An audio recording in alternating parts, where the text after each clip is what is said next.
yêu một tháng chia thì tao thì yêu sẽ thì luôn là mai mèn mai phú mai ên yêu chiếu cần được tàu mai long hải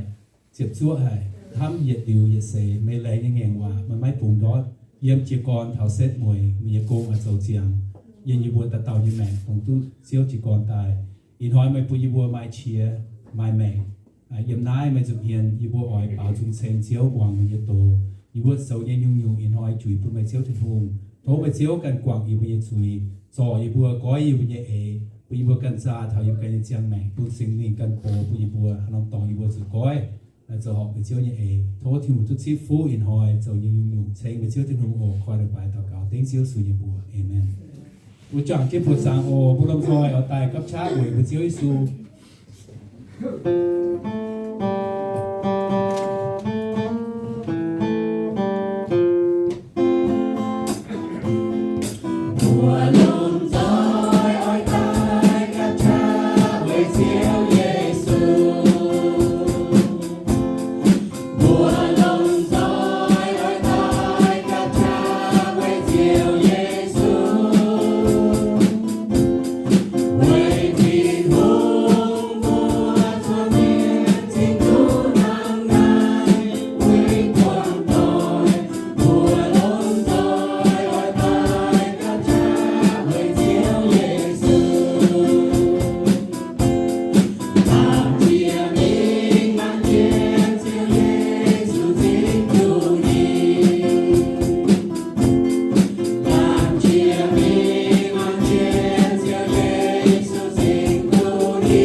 chiếu thịt hù bùn bùa nhiễm nhẹ xiết khảo nín bùn nhân tập bùn nhà chiếu nhà cái kênh thăm hải bùa đồng nghĩa bản diện ở chế phú bùn bùa từ dùng cái óc tôi nhau hả bùn bùa đom đom mình nhẹ ên nhẹ phú diện thà bùn nhiễm mèn bùa xiết khảo nín sau này chọn mèn chẳng nó từ dùng con bùa thang đèn nó nhiễm nhẹ ở nhiễm du như bùa đồng tiền Hãy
siêu phục hộ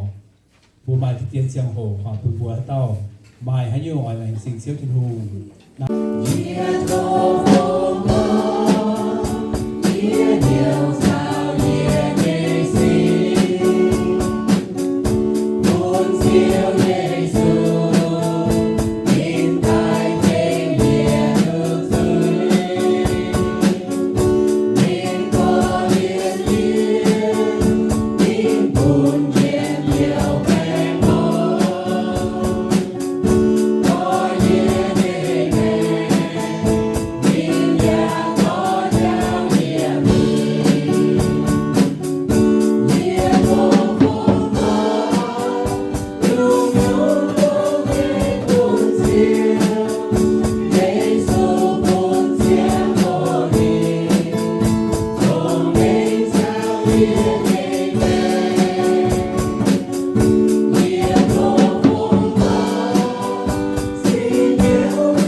phù hợp với sinh hiếu bún được tao bún chiếu thiên hùngอย่างไรอย่างว่าxin hong màn muộn với được con thiên hùng xây màn muộn xây đồng đĩa xây bùn bàn miền tây nhiệt chú hoặc chụp biểu biểu như thành chiếu thiên hùng bún hiếu khi sâu ya bùa bùa nọ dùng chiếu chế tài dùng bia dùng chẳng cái này chế tài nhưng nhiều quê đi nhiều học sự xem nhiều sự đi bùn mèn bùa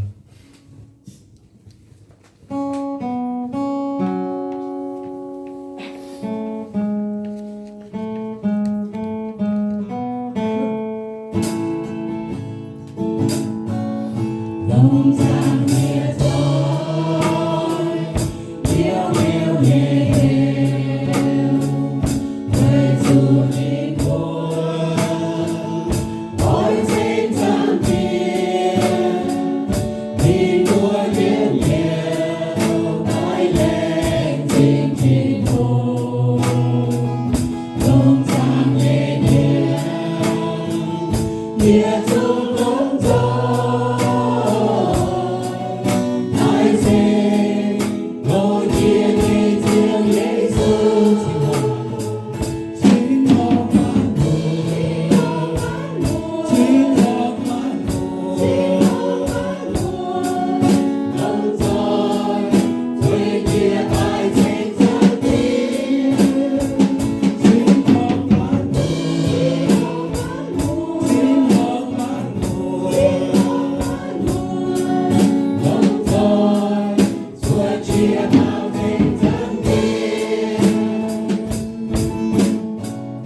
Thiên hồn dậy buồn,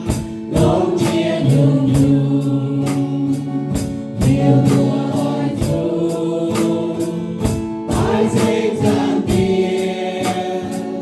họ chu cho nhiều, nhẹ lên trên thiên hồn, ngày nào hồn về, siêu con chiếu hồn.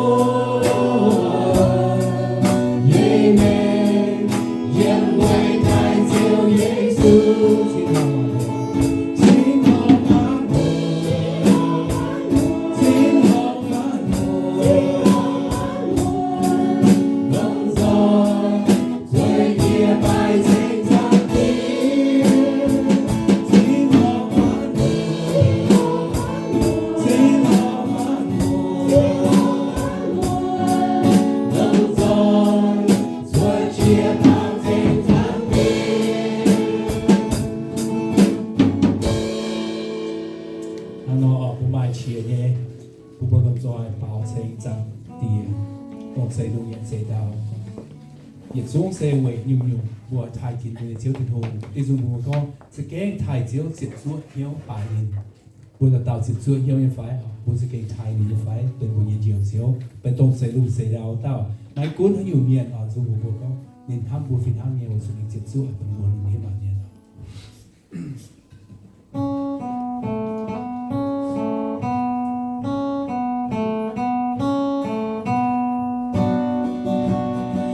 Hãy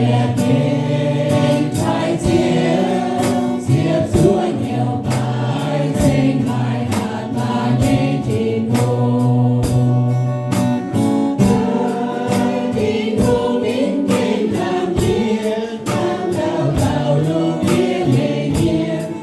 để không bỏ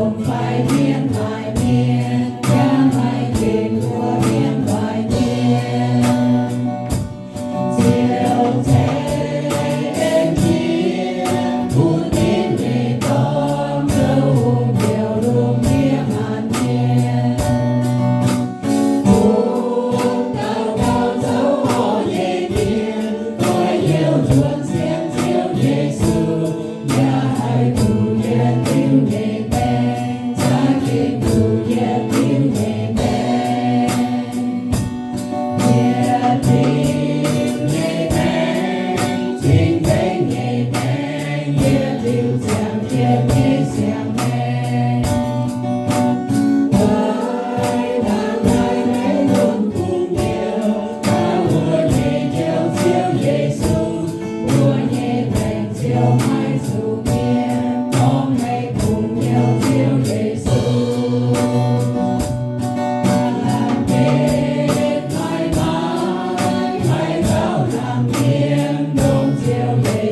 nhiệt chiếu thịt hùng họ thịt hùng thắm đuôi nhiệt điều mới có nhiệt